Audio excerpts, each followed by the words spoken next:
और बहुत ही अच्छा लग रहा है कि आज उस महान पर्सनालिटी का, उस महान व्यक्तित्व का, उस महान सम्राट का अपने अपने घरों से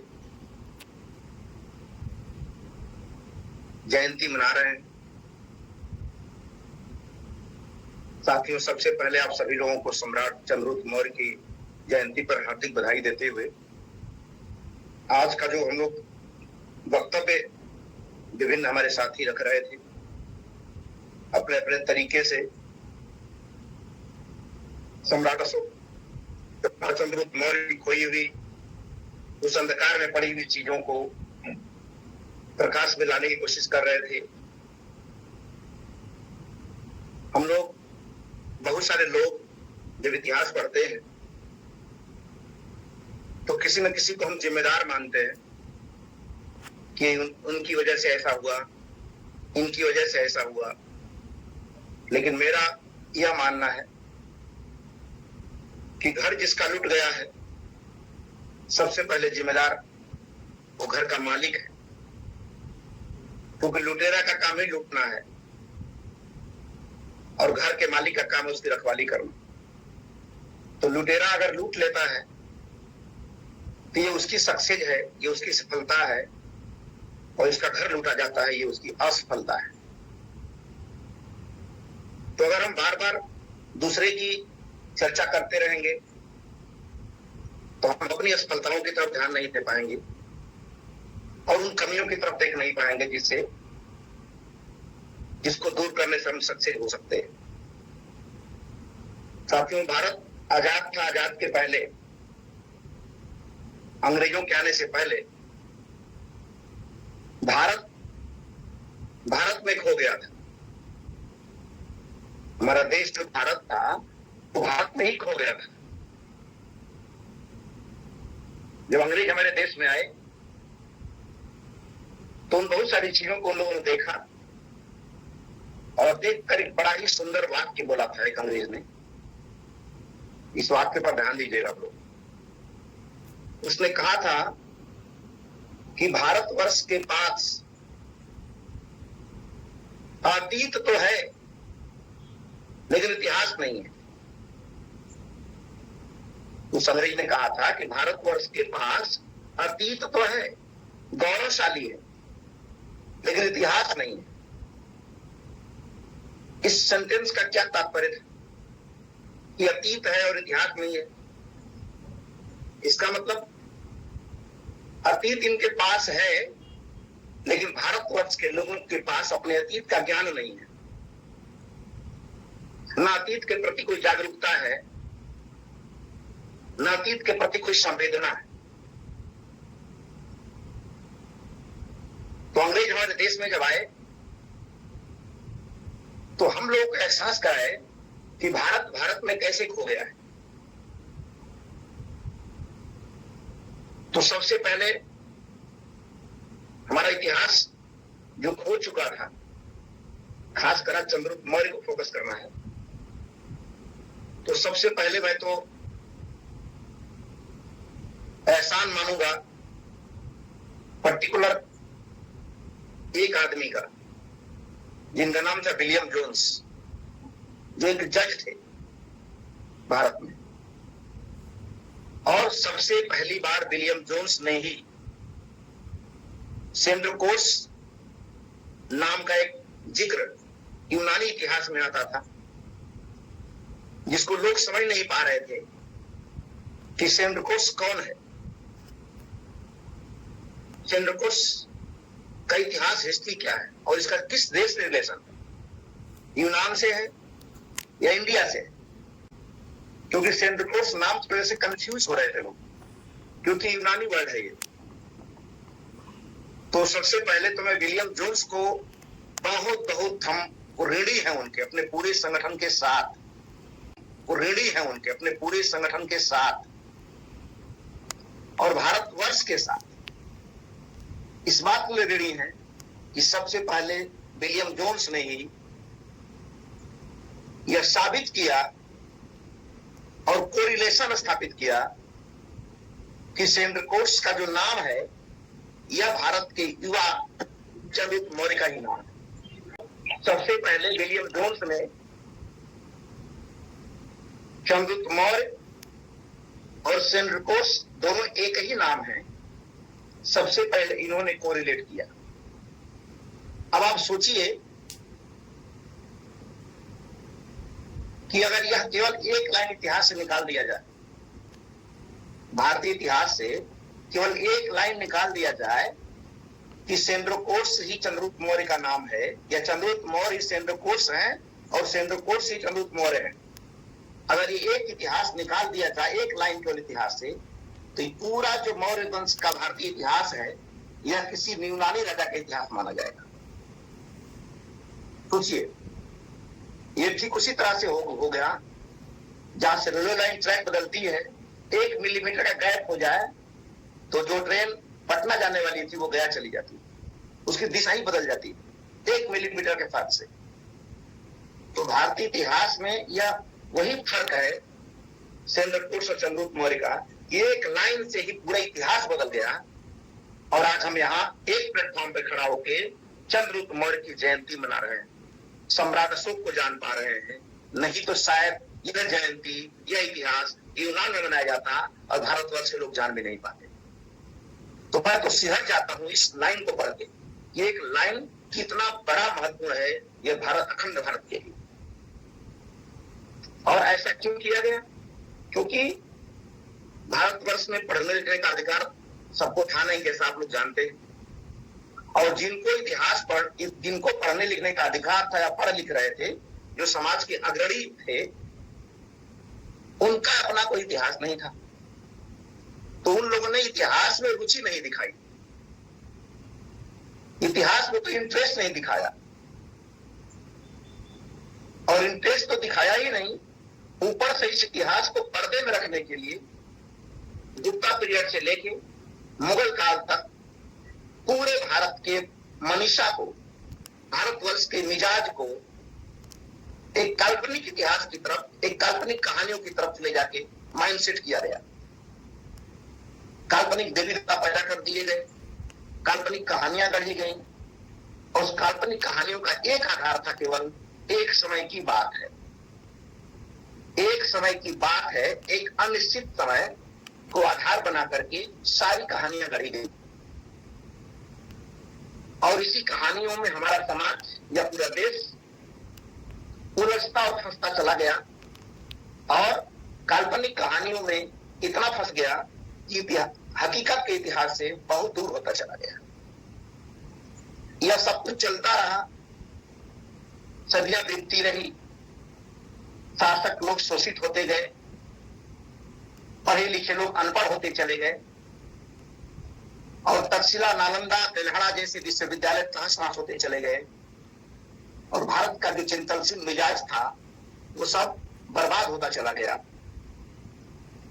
और उसी खंडहरों से बने हुए भारत में अंग्रेजों का पदार्पण होता है, मुगलों का पदार्पण होता है। तो मुगलों ने तो कोई काम नहीं किया, उनको अपने शासन से मतलब था। भारतीय व्यवस्था को हस्तक्षेप करने की कोशिश नहीं की उन्होंने। इसलिए 700 साल मुगलों के गुलाम रहने के बावजूद भी मुगलों भारत छोड़ो का नारा आज तक नहीं लगाया गया। और अंग्रेजों के आने के बाद अंग्रेजों ने भारतीय सामाजिक व्यवस्था का हस्तक्षेप करनी शुरू कर दी, जिसको आप सुने, विधवा विवाह, सती प्रथा, माने जो कुरीतियां थी भारतीय समाज में, उसको शिक्षा के माध्यम से, अपने शासन के प्रभाव से उसको मिटाना शुरू कर दिया। और यह हमारी जो भारतीय विषमतावादी व्यवस्था है उसमें हस्तक्षेप माना गया। और इसी हस्तक्षेप के कारण मात्र 200 वर्ष में भारत में घबराहट हो गई और अंग्रेजों भारत छोड़ो का नारा लगा दिया गया।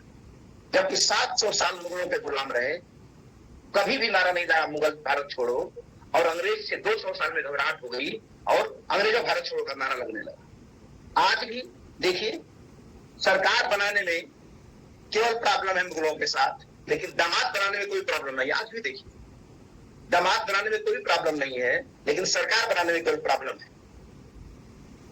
यह कितनी बड़ी भारतीय मनीषा को डाइवर्ट करके हमें सब गुमराह किया जा रहा है, पूरे भारतवर्ष को गुमराह किया जा रहा है। और हम हमारे हमारे 90% लोग इसी गुमराह मार्ग पर, हम भी गुमनाम गलियों में घुसते चले जा रहे हैं। इसी बीच में सम्राट अशोक खान को बधाई देता हूं, इसके विद्वानों को बधाई देता हूं, इनके कार्यकर्ताओं को बधाई देता हूं कि हम हाइड्रोजन नहीं जला सकते हैं, लेकिन कम से कम एक छोटा छोटा दीपक ही गांव जला रहे हैं, जिससे उजाला तो हो रहा है। और इतना उजाला हो रहा है कि अब दिल्ली से लेके लखनऊ से लेके पटना तक एक इतिहास के प्रति तहलका मचा हुआ है। शायद ये हम सबके त्याग तपस्या का प्रतीक है। हम सबको लग रहा होगा कि हम कुछ नहीं कर रहे हैं, लेकिन जो कर रहे हैं उनको भले लग रहा होगा, लेकिन देश को लग रहा है कि हम सब क्या कर रहे हैं। पूरे इतिहास को डाइवर्ट करने की, पूरी राजनीति को डाइवर्ट करने की हमारी प्लान कैसे धीरे धीरे आगे बढ़ जा रही है, इसको बेहतर समझने की कोशिश कीजिएगा। और यूं ही नहीं हम लोग काम कर रहे हैं। तो मैं बहुत बधाई देता हूँ आप सारे लोगों को। तो इस तरह से जिनके पास इतिहास ही नहीं था, तो वो लोग इतिहास अगर लिखने की कोशिश करते, इतिहास पर चर्चा करने की कोशिश करते, तो चंद्रगुप्त मौर्य, सम्राट अशोक और भगवान बुद्ध का गुणगान करना ही पड़ता।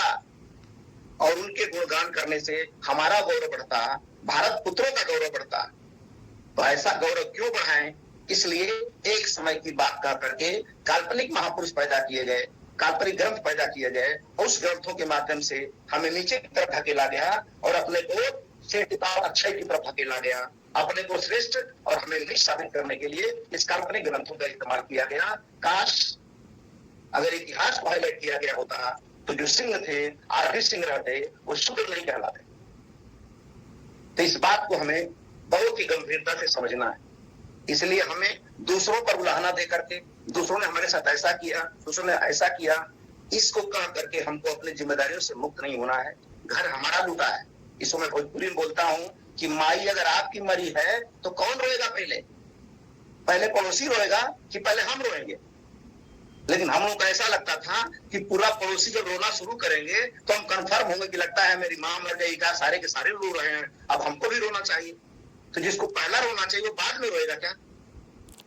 और आज मात्र 25-30 सालों से आपने चिल्लाना शुरू किया, रोना शुरू किया, अपने इतिहास को बताना शुरू किया, तो आज आपके साथ पूरा देश सुर मिलाने लगा, पूरा देश नमो बुधाय करने लगा, पूरा देश अशोक की जयंती मनाने लगा, पूरा देश चंद्रगुप्त मौर्य की बधाई देने लगा पोस्टर और बैनरों के माध्यम से। इसके पहले कोई क्यों नहीं देता था? अब समझिए इन सब बातों को। तो जिनका इतिहास था ही नहीं, वो इतिहास के प्रति क्यों जागरूकता दिखाते, वो इतिहास के प्रति क्यों सीरियस होते?